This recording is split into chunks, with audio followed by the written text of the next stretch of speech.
Today we are tackling a topic which many women can relate to, burnout. Yeah, these three ladies you're about to meet, they know the feeling all too well. And I was feeling run down, a little bit run down a little bit ago. So take a look.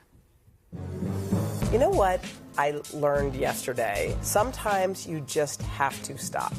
Sometimes you're run down because you're trying to do everything for everybody and you realize, like, I have to stop. It all started right here with my own realization.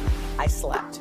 I slept and I slept and I slept and I slept and I slept. I was feeling sick, run down, and a little burnt out, and apparently so were many of you. When we posted this clip on social media, the comments flooded in. So what is burnout? Burnout is, very simply put, a psychological response to prolonged exposure to stress. It's like stress fatigue. It doesn't feel like depression to me. I just feel burnt out. It's been a long day and I've only been up for like 3 hours. I don't know if I should spend this time screaming or zoning out completely. So when we think about who's subject to burnout, it literally can be anybody. My name is Leah, and I am the mother of 2 teenage girls. I have 2 small businesses. It's just a lot for me. Hi, my name is Alana. I'm 29 years old. I'm my own boss. With everything I have going on, I've been experiencing burnout. My next paycheck is never guaranteed, and I don't feel like I can take breaks. Hi, I'm Elisa. I've been a practicing lawyer for decades and have a family with 2 kids. I am currently in between jobs. Being productive from 6 a.m. to 10 p.m. every day has taken a toll. Most mornings before I even start working, my eyes feel like they're burning from staring at screens the whole day before. How can I take more breaks without feeling like it'll impact my business? What does it look like to take time for yourself as someone who's burned out and just tired? Is there a solution?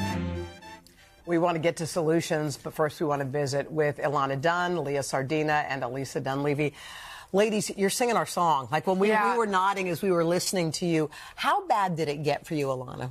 I feel like it's something that so many people, like everyone I talk to, can relate, where it's this constant pressure and constant feeling of, if I stop working or if I take a break, I'm doing something wrong. Especially for me, where my next paycheck is guaranteed, I feel like I have to always be working. And if I'm not working, I'm thinking about working. It hurts my hands, it hurts my neck, it hurts my eyes. It's this constant cycle of feeling like I need to be doing more, but then when I do more, I feel worse and I resent my job. It's so interesting, Leah, because I feel like the pandemic, in some ways, like there's less boundaries than ever. We can Zoom. There's, you know, no 9 to 5 was a thing in the past. You have teenage children. I do. I think sometimes we think, oh, we're in, you know, people will say with kids our age, you're in the thick of it. But you say, it actually continues to get hard. It doesn't get any easier. It's all fun and cute when you have toddlers and they're doing all the cute stuff, but the older they get, the greater the demand. The more you need to supervise. We have to be on top of technology. We have to be on top of, you know, the friendships that they're curating and their paths in the world, what they want to do, who they want to be when they grow up, aside from everything else that you're doing for yourself. I think at least it feels like everything is going out. There's a lot of outflow. You're taking care of your kids. You said you're in between jobs. You're working. There's a lot going out, and it seems to me, listening to you, not enough coming in. Is that right? Yeah, you're just constantly on this hamster wheel of productivity and trying to keep yourself motivated and putting out all of your love and effort and everything else with your kids, your family, your job.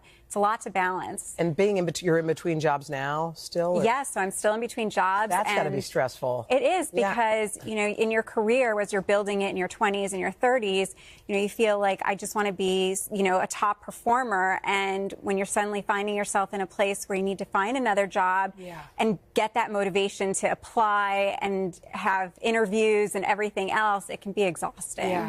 It's so, I feel like exhausting. I feel like when we are burnt out, when we're overwhelmed, our anger or our sharpness comes out sideways. Have y'all found that at your sort of lowest? Snapping at everybody. Snapping. I mean, okay, so we're going to find out how to fix this. We all need it. So stay right here. Up next, we're going to have some advice from you and help our viewers to help manage and avoid burnout right after this.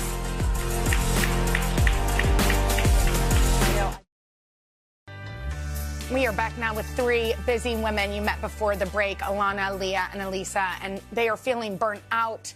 And y'all, help has arrived. We've got Dr. Alfiee Breland-Noble here to help us manage and avoid burnout. She's a psychologist and founder of the Coma Project. Dr. Alfiee, it's so good to be here. Okay, you've heard the problems. Yes. We know that everybody's stressed out and feels like they are on fumes. Yes. If you were to take the very first step to try to combat burnout, what would you advise people to do? I always say to people, you have to decide that you want your life to be different, right? If you don't make the decision first, anything that comes after that is not something that's going to stick. So I think the idea is decide that you want things to be better. So say out loud. What would you say out loud? I would say to myself, do I want to feel better and different than I feel right now? Yes. Okay, so I would say that all three of the women here, by being part of this, by sharing their stories, have done that. Absolutely. So now what? The next step is, how much motivation do I have to change, right? Because you can plan and make all kinds of ideas for changes, but if you haven't decided that you have motivation to change and you're going to stick with it, then it doesn't change. So there are all these kind of pre-steps before you do anything. You act, so you have to imagine what your life would be. Maybe visualization. That's it. Visualization can be it. It can just be sitting quietly. You can be writing out, okay, like on a scale of 1 to 10, how ready am I to do this stuff? How much time am I going to invest, right? So you got to decide how motivated by the way, you are. I mean, all three of these women, by just reading their stories, are torn in so many different directions that they may not even have time to sit down and think about how you actually feel. But can you take that? Yeah. Yes, you can. You can. It's a matter of, you know, we make times for the things that are important to us, right? So if it's not important to you, you're not going to make time for it. And if your schedule is already packed, right, then you need to find time to take care of yourself. They always say, and you guys were saying this, take time for yourself. Yes. What do people suggest you do? Oh, self-care. Go get a massage. Get your nails done. Get your nails done. Yes. Take a vacation. Yes. Take a vacation. Take a vacation. So all of which is money. Yes. Right? All those things cost money. Right. And not only that, do they actually work? Have sustainable change? No. So I think it's temporary. A massage will help. Like we were talking about earlier, you know, 10 minutes later, 20 minutes later, an hour later, then you're the back tension where is you back. were. So it's the idea of, I've decided I want to feel better. I'm motivated to feel better. Now I have to do something. Yeah. Right? So but people don't know what would be the steps. What would you do? Yeah. What should we do? Setting boundaries is a big one. Okay. Right. As a mom, I have 2 kids. Right. So when my kids were little, they knew that mommy needed time in the morning, and they were toddlers. Right. And so I remember hearing them whisper, "Don't bother mommy because she's meditating." So you would tell them the truth too, because we can always say we have a work call. If we need a break, sometimes we hide in our closet in the and say bathroom. we're on a work call. Right, but think about the message that we're sending our kids. Like, we want to teach them young. It's okay to take time. Okay, what if it's too late and you have teenagers? I'm trying to help you out here. Right. You can set boundaries with them as well. So you have a daughter, right? One daughter. 2 daughters. 2 daughters, right? So what better message to give them than, as a woman, you need to set those boundaries and take time for yourself. So you could say, hey, guys, I'm going to go take 10 minutes to meditate. That's it. And I will be back. I'm taking 10 minutes of quiet time. I just need to be quiet. I just need silence. You know what? And quiet time can look a lot of different ways. But one of the things that I think people are doing, I know I do sometimes, is when I've just had it, I'm just scrolling. Yes. That is not wasted. That's not quiet time, right? Yes. I mean, it's silent, but you're still making your brain work, right? So it's really kind of zoning out, listening to music. Right? I have this app I love called Nature Space. It's just literally sounds. I love the ocean. Just listening to the beach, listening to the lake. So what does that give you, that 10 minutes of listening? It turns your brain off, right? That 10 minutes of just listening to sounds means you're not actively engaged with your brain. You're allowing your brain a break. Something that I feel like works for me during the 2 things. I like to have a little morning routine to set the day. And then throughout the day, sometimes I feel like, oh, I don't see light at the end of the tunnel. I'm going to be going through this, and then the weekend we already have this, and then it's going to go on.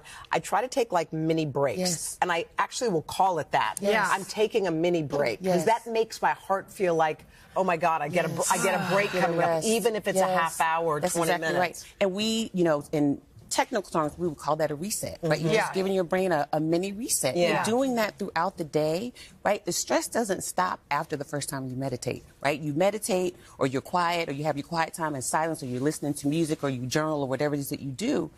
For a little while, it stays, and then all that stuff starts building right back up, right? So you want to give yourself another break to reset. There's nothing wrong with that. I think it's great. We talk about this a lot. I feel like there was a period where it was so cool to be busy. Like people would say, "How are you?" Oh my gosh, I'm so busy. I'm so busy as a positive thing.